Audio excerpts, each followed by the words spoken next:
This is a CBS News Special Report from New York. I'm Gail King with Tony DeCoppola and Nate Burleson. President Biden is about to speak to us after this morning's great news. A prisoner swapped to free basketball star Brittney Griner. The president tweeted this photo just minutes ago. It shows him and Griner's wife, that's Cherelle, speaking to Brittney Griner on the telephone there at the White House. I am so excited and so shaking. We have all been following this story, of course, from the very, very beginning. The president's going to speak to us in just a second, but first we'll go to Face the Nation moderator and chief foreign affairs correspondent. That's Margaret Brennan joins us. Margaret, I know he's going to fill in the details, but can you tell us what you know so far? How did this come about? Well, never mind, Margaret, hold that. President Biden has just walked to the podium. Well, good morning, folks, and it is a good morning. Moments ago, standing together with her wife, Cherelle, in the Oval Office, I spoke with Brittney Griner. She's safe. She's on a plane. She's on her way home. After months of being unjustly detained in Russia, held under intolerable circumstances, Brittney will soon be back in the arms of her loved ones, and she should have been there all along. This is a day we've worked toward for a long time. We never stopped pushing for her release. It took painstaking and intense negotiations, and I want to thank all the hardworking public servants across my administration who worked tirelessly to secure her release. I also want to thank the UAE for helping us facilitate Brittney's return, because that's where she landed. These past few months have been hell for Brittney and for Charlie and her entire family and all her teammates back home. People all across the country have learned about Brittney's story, advocated for her release, stood with her throughout this terrible ordeal. And I know that support meant a lot to her family. I'm glad to be able to say that Brittney's in good spirits. She's relieved to finally be heading home.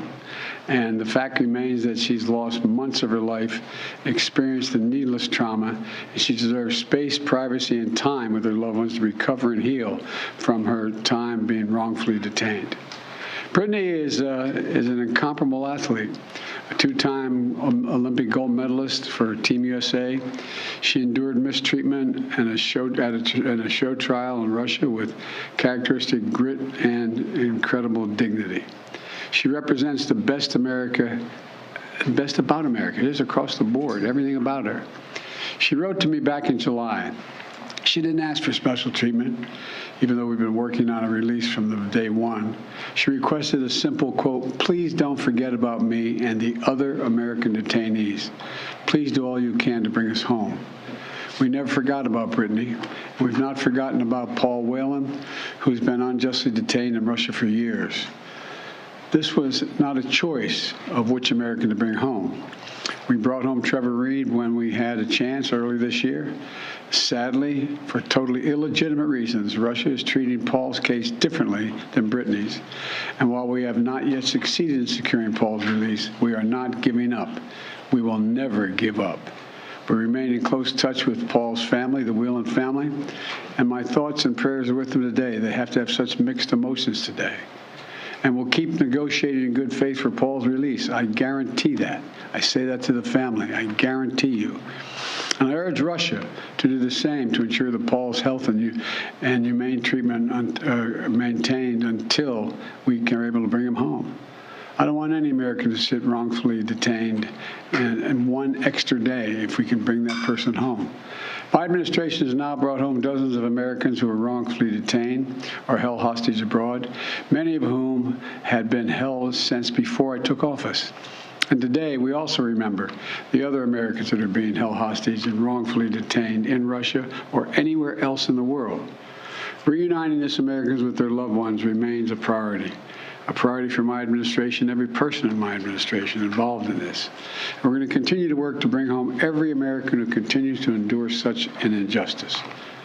We also want to prevent any more American families from suffering this pain and separation. And I strongly urge all Americans to take precautions, including reviewing the State Department's travel advisories before they travel overseas, which now includes warnings about the risk of being wrongfully detained by a foreign government. Make no mistake about it, this work is not easy. Negotiations are always difficult. There are never any guarantees, but it's my job as President of the United States to make the hard calls and protect American citizens everywhere in the world, anywhere in the world. And I'm proud that today we have made one more family whole again.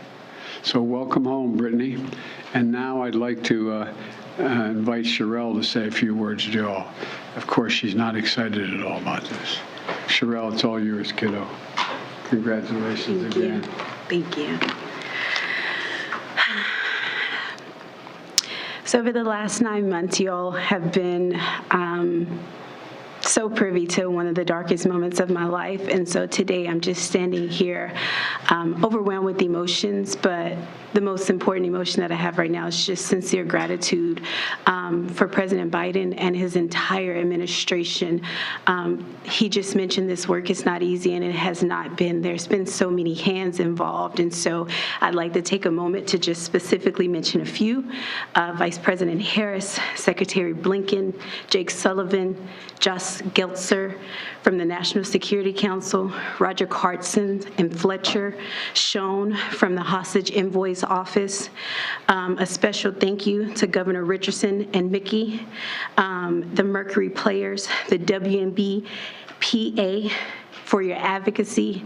And also, you guys may not know this, but my family has been tremendously supported by the Wasserman Agency. BG's agent, Lindsay Colas, has just been amazing for me and my family throughout this process. So today my family is whole, but as you all are aware, there's so many other families who are not whole. And so BG's not here to say this, but I will gladly speak on her behalf and say that BG and I will remain committed to the work of getting every American home, including Paul, whose family is in our hearts today as we celebrate BG being home. We do understand that there are still people out here who are enduring what I endured the last 9 months of missing tremendously their loved ones. So thank you everybody for your support.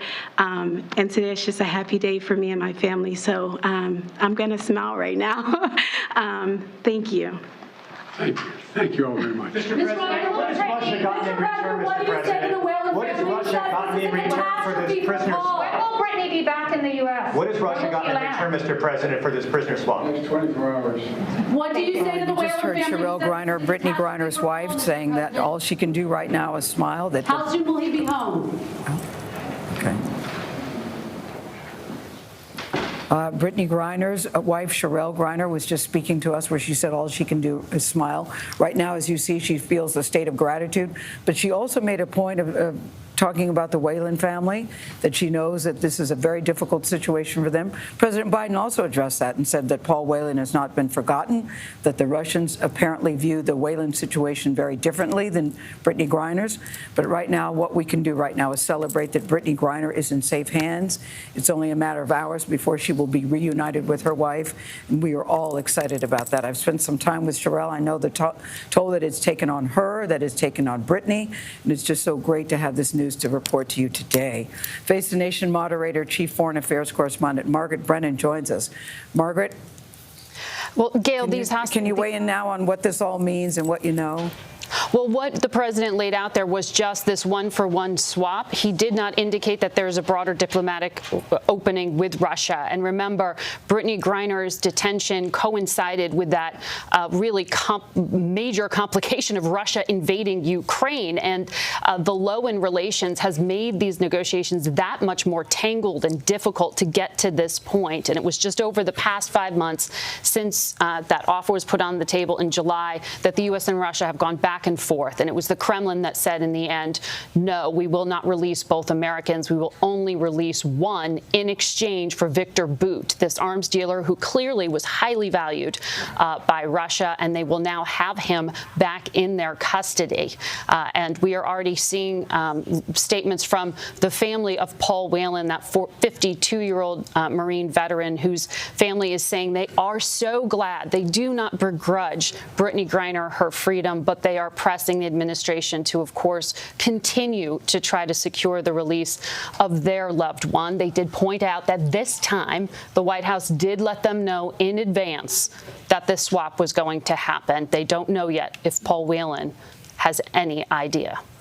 Yeah, Gail? delicate process of managing expectations. Margaret Brennan, Margaret, thank you very much. Let's go now to Chief White House Correspondent Nancy Cordes. Nancy, we just heard Margaret mention that the Whelan family was issuing a statement. I think you have it in its entirety. What more can you tell us?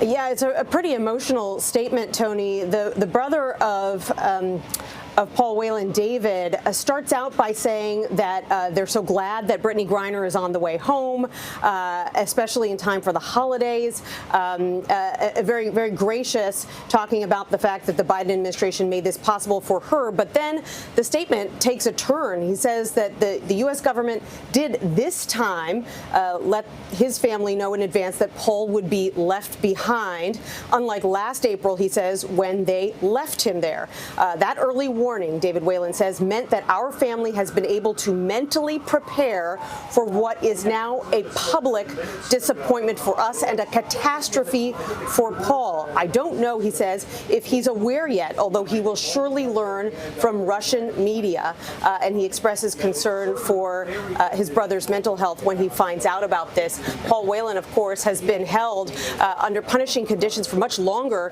than Brittney Griner had been. He is in a prison camp some 300 miles from Moscow.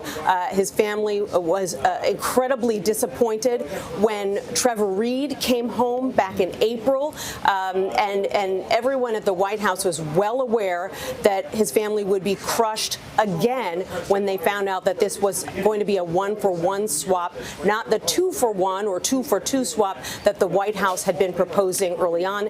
And now we have very public proof of that disappointment. Yeah, that's a difficult part of the story for sure, Nancy Cordes. But I want to go back to Cherelle Griner, who thanked several people in the Biden administration. I know this story is still unfolding, but can you tell us anything about the roles that people she named? Bill Richardson, Jake Sullivan, Kamala Harris. Can you tell us anything, Nancy, about what you know about the people involved in this swap today?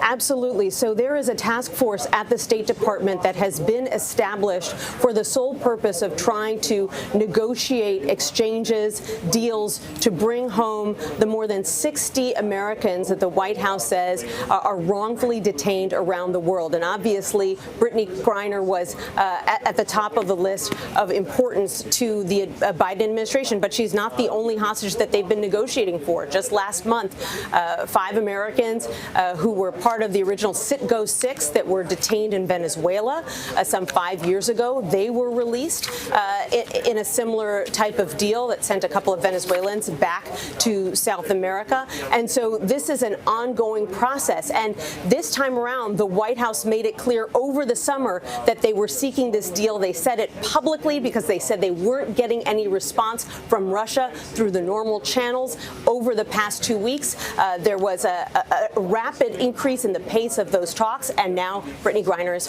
coming home. All right, thank you so much. Now we'll head over to senior investigative correspondent Catherine Herridge. She's with us right now. Catherine, what are we learning? Well, Nate, as all of this has been unfolding, we've been hearing from a number of our contacts, including a former U.S. official who has been familiar with these negotiations. The official told CBS News that the arms dealer Victor Bout has always been a top priority for the Russian president for 2 reasons. He's an international arms dealer who was willing to arm not only drug cartels, but also designated terrorist groups, and because of his close relationship with the Russian president. This former U.S. official also told CBS News that they believed, based on the intelligence, that Brittney Griner was deliberately targeted when she was taken hostage, that it was not a coincidence when she was leaving Russia. In addition, we've heard from former DEA agents about this swap, Griner for Victor Bout, and what they have told us is that they want to see these families reunited, but in this case, it undercuts the rule of law, in their opinion, and sends a very dangerous signal in the future. Yeah. Catherine, thank you very much. You're Definitely welcome. a day of celebration for the Griner family, but also concerned people will be monitoring what happens to Victor Bout. You know, Merchant of Death is one nickname, but Sanction Buster is another, and Vladimir Putin certainly has a lot of sanctions he's trying to get around. Our coverage of Brittney Griner's release, that great news today, it's going to continue on CBS News Streaming and your local news, and we will have much more news ahead here on CBS Mornings. This has been a CBS News Special Report. I'm Tony DeCopel, Gail King, Nate Burleson, all of us here in New York. Thank you for watching. Thank you.